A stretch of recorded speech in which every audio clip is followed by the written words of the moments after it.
Bienvenidos a la primera iglesia bautista de Rocklin. Romanos capítulo 8, versículos del 28 al 30. Este mensaje lo he titulado como Transformados conforme a la imagen de Cristo. ¿Están listos? Amén. Bueno, entonces leamos Romanos 8, 28, 30. Dice así la palabra de Dios. Y sabemos que a los que aman a Dios, todas las cosas les ayudan a bien. Esto es, a los que conforme a su propósito son llamados. Porque a los que antes conoció, también los predestinó, para que fuesen hechos conformes a la imagen de su Hijo, para que Él sea el primogénito de entre muchos hermanos, y a los que predestinó a estos también llamó, y a los que llamó a estos también justificó, y a los que justificó a estos también glorificó. Oremos.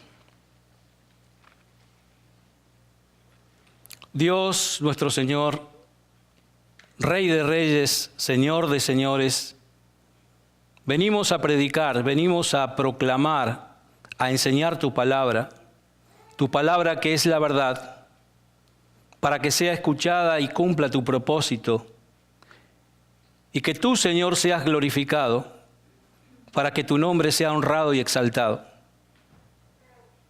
Te rogamos, Señor, te suplicamos, que nos dé sabiduría para poder transmitirla fielmente, y que tu Espíritu Santo nos ayude, Señor, para que tu palabra sea comprendida y penetre en nosotros hasta lo más profundo de nuestro ser.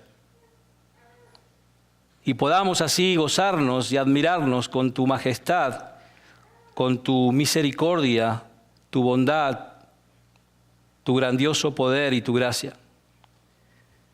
Y Señor, perdona nuestros pecados, ayúdanos, Señor, a que nosotros mismos reconozcamos nuestras faltas y podamos estar limpios, porque queremos estar libres sin obstáculo alguno, Señor, que nos impidan estar en plena comunión contigo y con nuestro pensamiento enfocado solo en ti, Señor.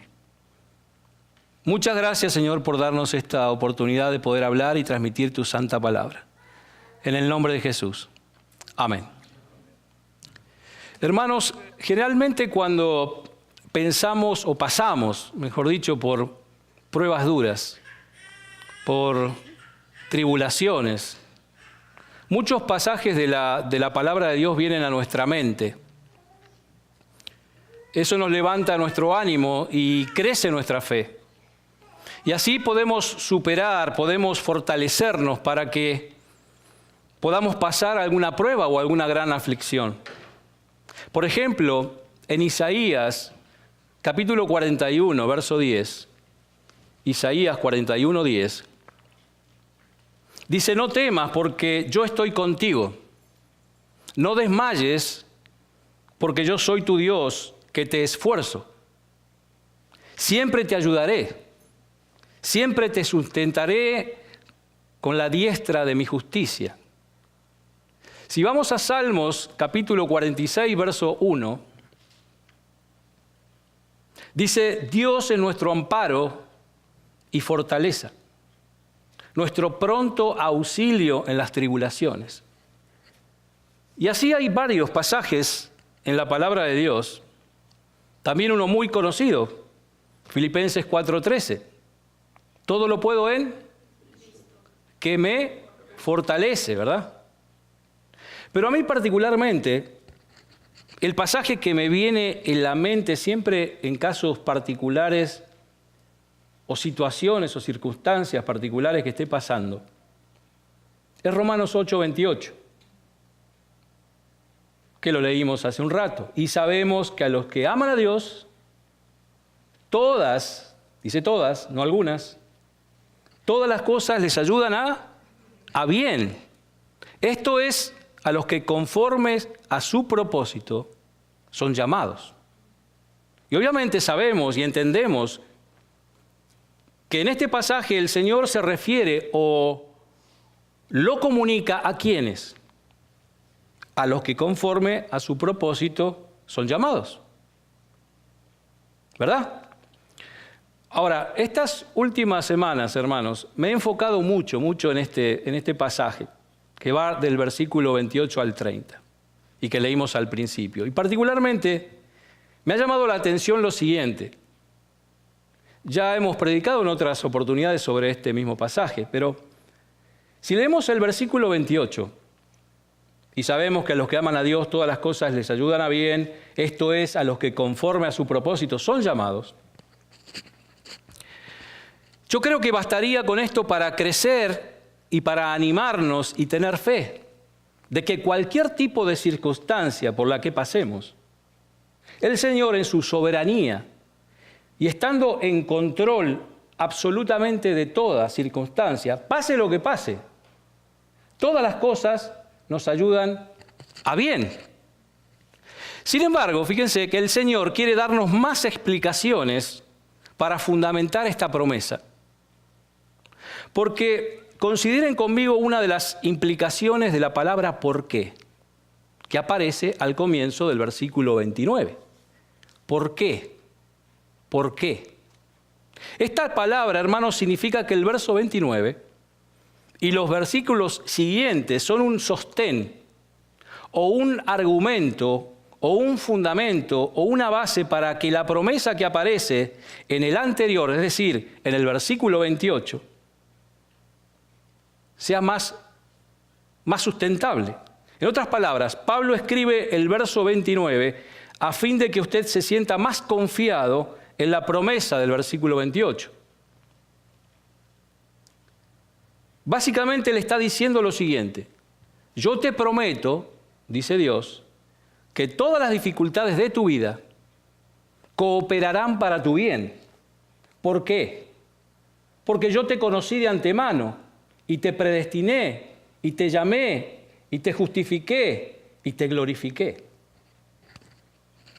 Por lo tanto, te exhorto, dice el Señor, a que seas fuerte y que te arriesgues y vayas a los lugares difíciles de necesidad y muestra al mundo, por tu amor, que confías en Dios y en sus promesas, mucho más que en las riquezas o en las armas o en el gobierno o en la policía o en los sistemas de seguridad de alarmas o más que en los buenos vecinos o más que en los sistemas de cuidado médico. Es decir, que confíes firmemente en el Señor antes que en todas las demás cosas. Ahora, yo me he hecho muchas preguntas precisamente sobre todas estas cosas. Y pregunto, ¿por qué en este texto hay argumentos y no simplemente una imposición de autoridad?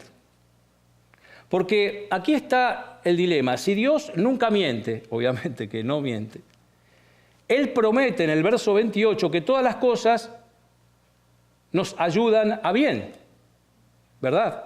Entonces, ¿cómo es que nuestra fe en esta promesa puede fortalecerse o necesita ser fortalecida con el argumento de los versos 29 y 30? Quiero decir, Dios ha hablado en el versículo 28 y Dios es Dios y su palabra es infalible e inquebrantable. ¿No deberíamos creerla simplemente porque la dijo y ya? Entonces, ¿por qué Pablo da más argumentos? ¿Cómo es que los argumentos pueden aumentar nuestra confianza en algo que Dios ya ha dicho? Bien, estas y otras preguntas me he estado haciendo en estos días en que he regresado nuevamente a este pasaje. Entonces, ahora, antes que yo intente responder a estas preguntas, quisiera que vean la importancia que esto tiene. Porque esto realmente tiene que ver con la razón por la que tenemos el tipo de Biblia que tenemos, por la que tenemos la palabra de Dios, el Evangelio completo. Porque Dios pudo habernos dado una lista de afirmaciones acerca de su naturaleza, acerca de su carácter, y una lista de mandamientos y ya. obviamente todo hubiera sido mucho más rápido. Pero en lugar de eso, nos dio, como por ejemplo el libro de Romanos, argumentos más extensos y complejos y explicaciones y razonamientos. En los evangelios nos da una narración de las obras de Jesús, nos da una colección de enseñanzas de Jesús y una serie de parábolas. En el Antiguo Testamento nos dio rápidas perspectivas de la historia de Israel, reportes informativos sobre el origen del mundo, algunos atisbos de la vida interna de los salmistas y poderosas visiones y sermones de los profetas, más las sabias colecciones de los proverbios. Y pregunto, ¿cuál es el objetivo de esta pródiga revelación de los caminos de Dios en el mundo? Y este es el interrogante que realmente tenemos cuando preguntamos, ¿por qué defiende Pablo en Romanos 8:28 con los argumentos de los versículos 29 y 30? ¿Por qué no dijo simplemente que lo que Dios promete hacer en nosotros y ya confiar en la fe que tendríamos ya solamente con ese versículo del 28 para ya ser fuertes y agarrarnos de esas promesas de Dios? Bien, la respuesta, al menos una parte importante de la respuesta, es que la fe no es un salto a la oscuridad. La fe no es un salto al vacío, sino que es una respuesta a la revelación de la luz. Porque si la fe estuviera fundamentada solamente en la autoridad impuesta por Dios, entonces la Biblia no hubiera sido escrita como lo fue y la historia de la redención no hubiera sido planeada como lo fue. Hermanos, la fe no está basada simplemente en la autoridad impuesta. O sea, como decir, Dios inspiró el verso 28, por lo tanto, créelo y punto.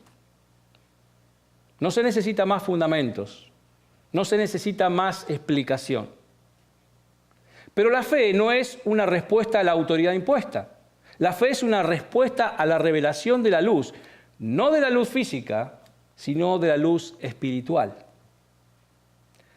Les invito a que vayamos a la segunda carta de los Corintios, capítulo 4, versículos 4 al 6, para que podamos ver esta verdad y así podamos avanzar un poco más en el texto de hoy. Segunda carta a los Corintios, capítulo 4, versículos 4 a 6.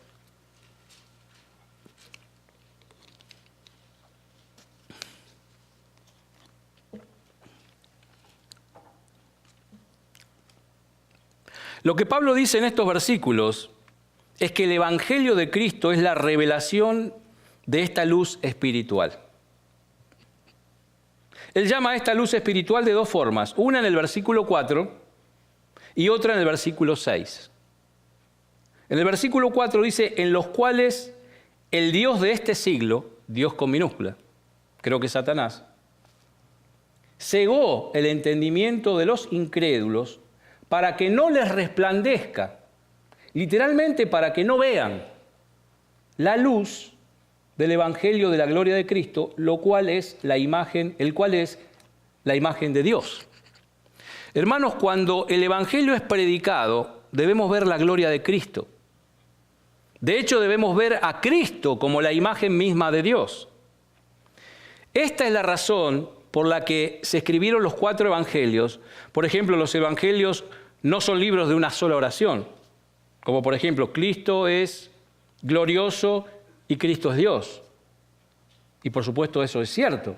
Sin embargo, como dijimos, la fe no es la respuesta a la autoridad impuesta y tampoco es un salto a la oscuridad. Por el contrario, el Evangelio es una respuesta a la luz de la gloria en la persona y la obra de Cristo. Es por eso que la persona y la obra de Cristo son hermosamente mostrados en los 4 evangelios y en los Hechos de los Apóstoles, y en las Epístolas y en Apocalipsis. Esta es la razón por la que Pablo dice en el versículo 5 de 2 de Corintios, capítulo 4, dice, porque no nos predicamos a nosotros mismos, sino a Jesucristo como Señor, y a nosotros con vuestros siervos por amor de Jesús. Predicarnos a nosotros mismos no nos ayudaría a ver a Cristo. Predicar a Cristo como Señor y ponernos a nosotros mismos en la humilde posición de siervos, eso sí nos ayudaría a ver la gloria de Cristo, de modo que podamos sentir un fundamento seguro para nuestra fe. ¿Me explico? Entonces, en el verso 6 de 2 Corintios, capítulo 4, Pablo describe a la misma luz espiritual de un modo diferente que el versículo 4. El versículo 6 dice lo siguiente, porque Dios que mandó que de las tinieblas resplandeciese la luz, es el que resplandeció en nuestros corazones para iluminación del conocimiento de la gloria de Dios en la faz de Jesucristo.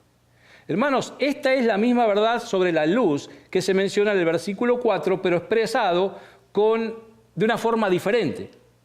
En un sentido positivo, según el versículo 4, debemos ver la gloria de Cristo, el cual es la imagen de Dios. En el versículo 4 debemos ver el resplandor del Evangelio de la gloria de Cristo, el cual es la imagen de Dios. Y según el versículo 6, debemos ver la gloria de Dios en la faz de Jesucristo. Y hermanos, la gloria de Dios es la gloria de Cristo. Y la imagen de Dios es la faz de Cristo. Y con relación a esta faz, entiendo que se refiere al retrato de todo su ser, su carácter, su naturaleza y su persona. Hermanos, en este pasaje la fe no es un salto a la oscuridad, porque hay luz en todos estos versos. La fe es una respuesta a la luz de la revelación que Dios hace de sí mismo en Cristo, en la historia y especialmente en todo el Evangelio. Por lo tanto, para ayudar a las personas a creer y para sostener la fuerza de nuestra propia fe, necesitamos conocer. Fíjense la palabra conocimiento en el versículo 6. ¿Conocimiento de qué? De la gloria de Dios. Hermanos, necesitamos conocer cómo Cristo actuó, lo que hizo, lo que dijo, cómo pensó, cómo habló, cómo sufrió y cómo todo esto contribuyó para los planes de Dios. Esta es la forma en que la gloria de Cristo resplandece para que nosotros la veamos. Y al ver esto, es que la fe surge. Y es así sostenida y fortalecida. Ahora bien, aquí vemos la relación que tiene todo esto con Romanos 8:29. Pablo quiere que tengamos fe. ¿Que tengamos fe en qué? Bueno, en la promesa del versículo 28.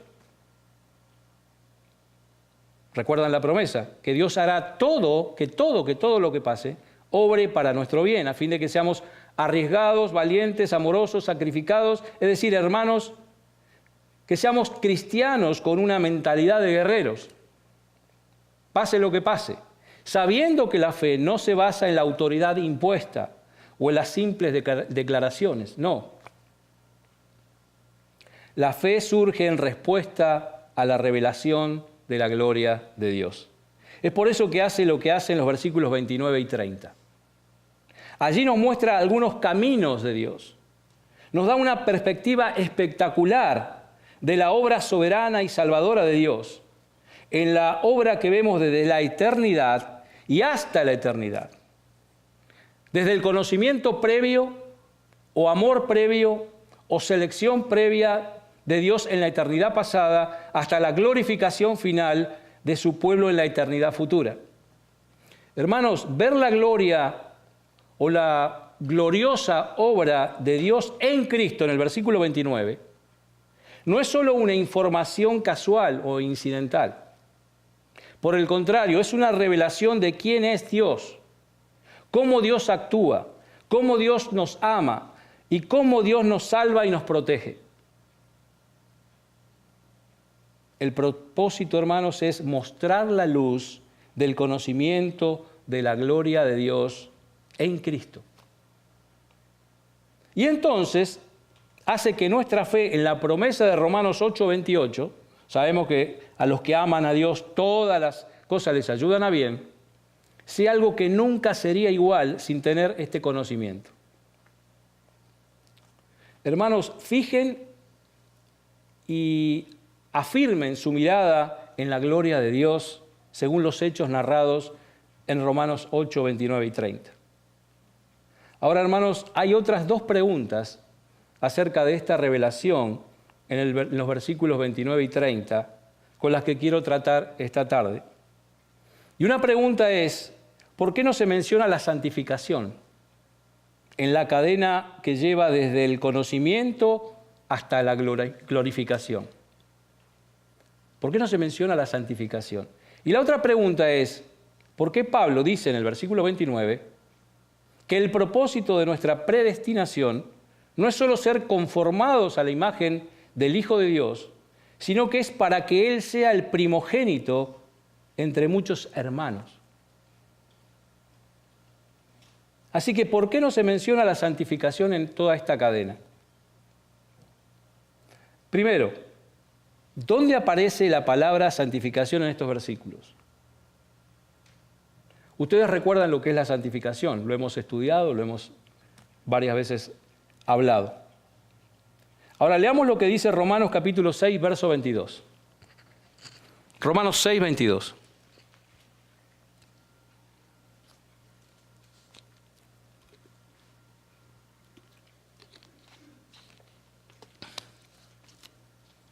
Dice, mas ahora que habéis sido libertados del pecado y hechos siervos de Dios, tenéis por vuestro fruto, ¿qué? La santificación y como fin, la vida eterna. Así que la santificación es el proceso gradual en que nos volvemos santos y lo que nos lleva hacia la vida eterna. Santos y más santos y más santos. Entonces, otra vez, ¿por qué no se menciona en esta inquebrantable cadena que dan Romanos 8, 29 y 30? Vean esto. Pablo menciona 5 enlaces en la cadena del versículo 29. Dice, por los que antes conoció, 1, también los predestinó, 2, y a los que predestinó a estos también llamó, 3, y a los que llamó a estos también justificó, 4, y a los que justificó a estos también glorificó, 5. Y ahora, ¿por qué no dijo, y a los que justificó también santificó, y a los que santificó glorificó?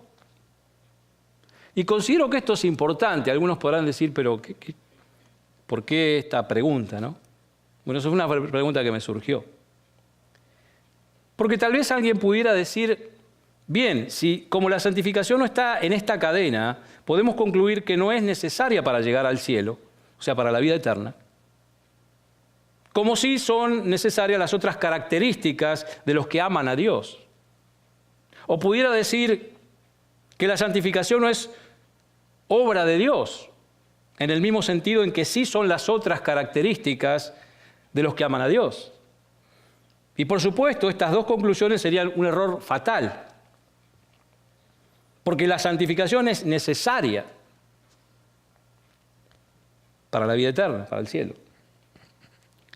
Por eso que Romanos 6, 22 dice que el fruto de nuestra santificación es vida eterna. Y si veamos a Hebreos capítulo 12, verso 14, por ejemplo, Hebreos 12, 14 dice, seguid la paz con todos y la santidad, sin la cual nadie verá al Señor. Y el hecho que la vida eterna sea el fruto de nuestra santificación hace que la santificación sea mucho más importante. ¿Por qué? Porque es la obra de Dios en nosotros. Es la obra de Dios en nosotros. Así que la necesidad de ser santificados para alcanzar la vida eterna no nos aleja de Dios hacia nosotros, sino que nos acerca hacia Dios. Por ejemplo, Pablo dice en Filipenses capítulo 1, verso 6, es un versículo muy conocido. Precisamente Pedro, cuando me regaló una Biblia hace ya muchos años, me puso esta dedicatoria al principio. Y dice, estando persuadido en esto, que el que comenzó en vosotros la buena obra, la perfeccionará hasta el día de Jesucristo. Y si vamos a Filipenses capítulo 2, versículos 12b y 13, dice, ocupaos en vuestra salvación con temor y temblor, porque Dios es el que en vosotros produce así el querer como el hacer por su buena voluntad. Y si vamos, hermanos, a Primera de los Corintios, capítulo 15, verso 10. Primera Corintios 15, 10. Dice, pero por la gracia de Dios, yo soy el que soy. Y por su gracia, no ha sido en vano para conmigo. Antes he trabajado más que todos ellos, pero no yo, sino ¿quién? La gracia de Dios conmigo. Así que, hermanos, la santificación es necesaria y es también la obra de Dios. Por eso me pregunto, ¿por qué entonces no es mencionada entre la justificación y la glorificación? Bueno, creo que porque en la mente de Pablo la santificación está incluida dentro de la glorificación. De manera que, en efecto, sí la menciona como parte de la cadena. ¿Y por qué pienso así? ¿Cuál es la base bíblica de este argumento? El fundamento viene de 2 de los Corintios 3:18. 2 de los Corintios 3:18. Fíjense, Pablo describe aquí cómo somos transformados a la imagen de Cristo. Así es como nosotros, santificados, sucede cuando miramos a Cristo. La visión espiritual de que hablamos al principio, fíjese en el contexto. Él dice, por tanto, nosotros todos, mirando a cara descubierta como en un espejo la gloria del Señor, somos transformados de gloria en gloria en la misma, hermanos, en la misma imagen como por el Espíritu del Señor. Ahora, lo más relevante para nosotros en este verso es la palabra gloria. Nuestra transformación gradual en la imagen de Cristo es, según Pablo, una transformación de gloria en gloria. Y dice además que es por el Señor. Es decir, esa gloria es esencialmente la obra del Señor. De modo, hermanos, que ser glorificados en la mente de Pablo no es solo la transformación al final de los tiempos, o sea, la resurrección cuando obtengamos nuestros cuerpos nuevos. Es también el proceso de transformarnos moral y espiritualmente según ese objetivo. Así que en su mente, cuando dijo en Romanos 8:30, a los que justificó, a estos también glorificó, él quiso decir que Dios obra para asegurarse de que aquellos a quienes justifica, a esos también transforma de un nivel de gloria hasta otro, que es la santificación. Y los hará alcanzar la perfección finalmente con los cuerpos nuevos y glorificados. Cuerpos como el de Cristo. Así que Esta santificación progresiva, la transformación según la imagen de Jesús, es cierta, porque fue tan firmemente planificada y obrada por Dios, como lo fueron nuestra predestinación, nuestro llamado, nuestra justificación y glorificación final. Lo que obviamente nos lleva hasta la última pregunta. Claramente el verso 29 dice que el propósito de nuestra predestinación es que seamos semejantes ¿a quién? A Cristo. Así que la santificación, hermanos, también está aquí en el verso 29. Dice, porque a los que antes conoció, también los predestinó para que fuesen hechos, ¿qué? Conformes a la imagen de su Hijo. De modo, hermanos, que nuestra santidad, nuestra santificación, nuestra transformación a la imagen de Jesús es el propósito de Dios desde la eternidad para nuestra vida. Predestinación significa predestinado para ser hecho conforme a Jesús, a la imagen de Él. Y hermanos, esto deberíamos estar consagrados. A esto deberíamos estar consagrados todos nosotros. Oremos y estudiemos y luchemos y creamos para ser como Jesús. Ahora mi pregunta es, ¿por qué continúa Pablo diciendo para que Él sea el primogénito entre muchos hermanos? ¿Por qué hace esta pregunta? ¿Por qué yo me hago esta pregunta? Colosenses 1:18, hermanos, nos da la respuesta. Colosenses 1:18.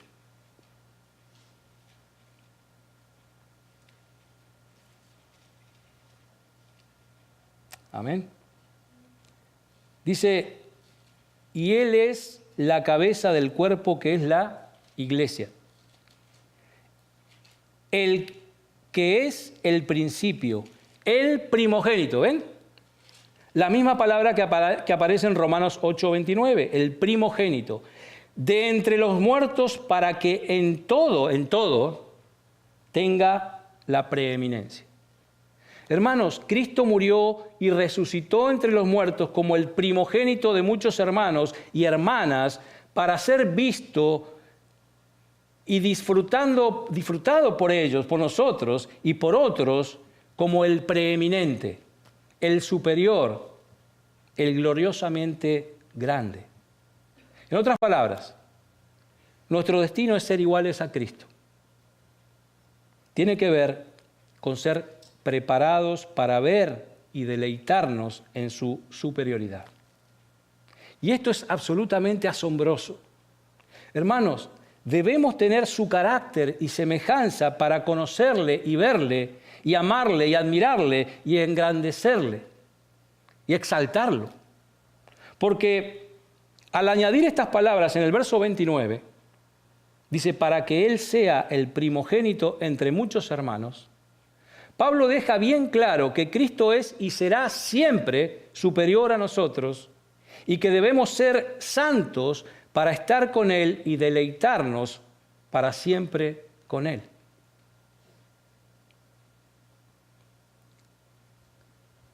Y los exhorto a que se prueben a sí mismos.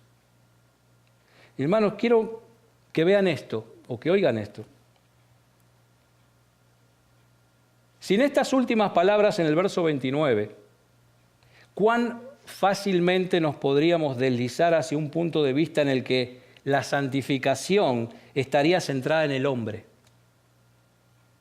Y que haría que nosotros y nuestra semejanza a Cristo fuera la meta suprema para engrandecernos nosotros mismos. Y sí, esa es una meta, pero no es la meta suprema.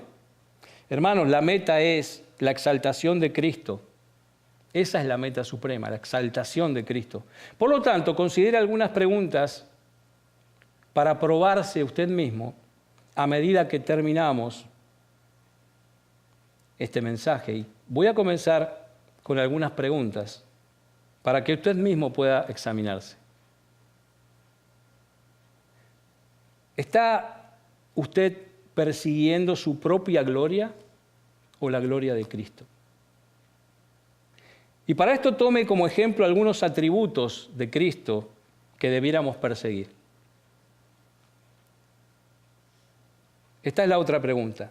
Quiero ser fuerte como Cristo, para ser admirado como fuerte, o para poder derrotar a cualquier adversario que me quiera arrastrar conforme con cualquier deleite menor del mundo. Que no sea solo admirar a la persona más fuerte del universo, que es Cristo. Quiero ser sabio como Cristo, de modo que yo pueda ser admirado como alguien sabio e inteligente, o para poder discernir y admirar al único que es más verdadero y absolutamente sabio. Quiero ser santo como Cristo, para que pueda ser admirado como alguien santo, o para ser libre de toda contaminación inmunda que me impida ver y deleitarme en la santidad de Cristo. Quiero ser amoroso como Cristo, para ser admirado como tal, o para deleitarme extendiendo a otros, llevando a otros, aún en sufrimiento, el amor absoluto de Cristo.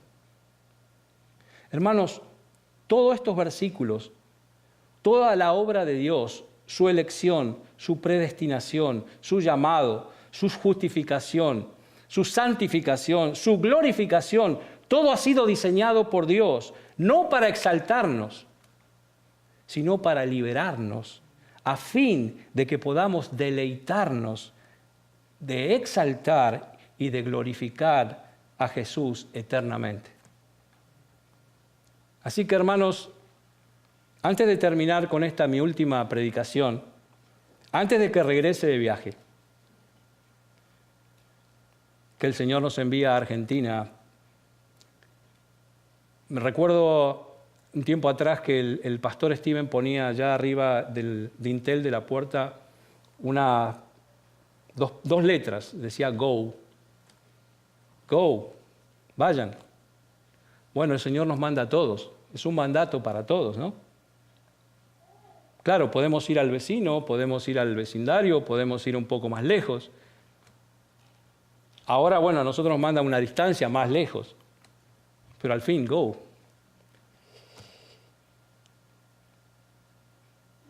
Pero antes les imploro y los exhorto, hermanos, a que pongan toda su atención, toda su energía, todos los sentimientos de su corazón en la gloria de Cristo, para que sean transformados de gloria en gloria a su imagen y para que puedan disfrutar a plenitud de aquello para lo que fueron hechos, de la exaltación a Cristo. Y saben algo, cuando llegamos a este país, no conocíamos al Señor. Ahora volvemos a la Argentina transformados por su gracia, por su amor y su misericordia. Nos vamos fortalecidos por su palabra para que el Señor nos use de acuerdo a sus propósitos y que otros puedan conocerle y deleitarse en su palabra, deleitarse en su persona y conocer esa paz que solamente Él puede dar, esa paz que sobrepasa todo entendimiento. Gloria a Dios, hermanos. Gloria a Dios. Y hermanos, me despido con un hasta pronto. Los voy a extrañar mucho. Y los tendré siempre, siempre, siempre en mi corazón, en mis pensamientos, en mis oraciones. De la misma manera, hermanos, les pido, les ruego que oren por mí, por mi esposa y por nuestra familia. Y quiero darles gracias por todo, hermanos. Los quiero, los amo mucho. Amén. Oremos. Oh Señor, gracias por tu palabra. Alabado sea Dios nuestro Señor. Gracias por mostrarnos tu poder, tu sabiduría y tu amor, y poder creer en ti, Señor, para que podamos contemplar tu gloria y así que solo tú seas glorificado y exaltado. Gracias por tu gracia, que tú siendo perfectamente justo, limpio, sin pecado, te diste en sufrimiento y muerte para llevarnos a ti, Señor. Gracias, Señor, porque nos liberaste para siempre de la esclavitud del pecado y de la esclavitud de la muerte. Alabado sea, Señor. Gracias, Señor, porque nos envías. Y te pedimos, Señor, que nos des fuerzas, nos des sabiduría para entender fielmente tus propósitos en el lugar que vayamos, que nos des tu palabra para poder transmitirla a los demás y puedan conocerte, y que tu luz sea reflejada en todo momento, Señor. Y Señor, permítenos que no nos cansemos, que corramos y no nos cansemos. Te pido, Señor, por los hermanos y hermanas que están aquí presentes para que los guardes y los bendigas siempre. Y Señor, dales ánimo, fuerzas y sabiduría para continuar con esta obra que tú comenzaste. Y a todos llévalos a bien a sus hogares. Oh Dios, nuestro Señor, te damos gracias por todo y en todo. Oramos en el nombre poderoso y bendito de nuestro Señor y Salvador, Cristo Jesús. Amén y amén.